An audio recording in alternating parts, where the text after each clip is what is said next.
নমস্কার বন্ধুরা, viral commerce YouTube চ্যানেলে আপনাদের সকলকে স্বাগত।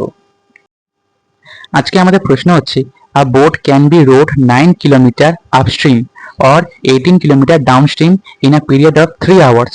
What is the speed of the boat in still water in kilometer per hour?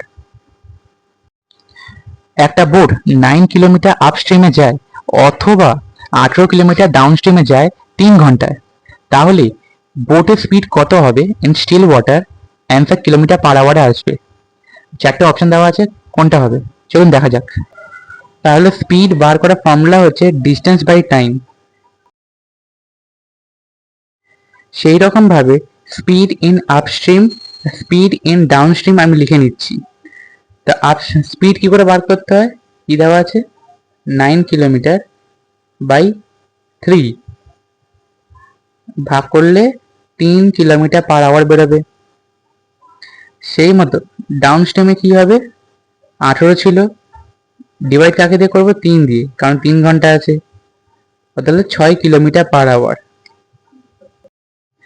আবার আপস্ট্রিমের ফর্মুলা কি, বি মাইনাস ডাব্লিউ।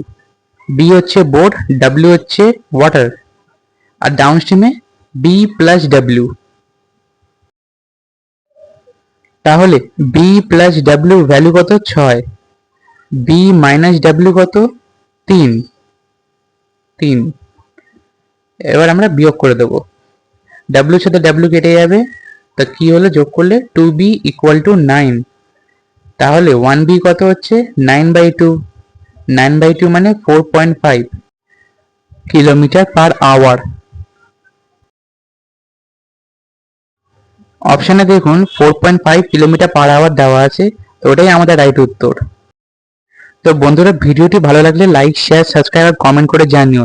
তো আজকের মতো আসি বন্ধুরা, নেক্সট ভিডিওতে আবার দেখা হবে। নমস্কার।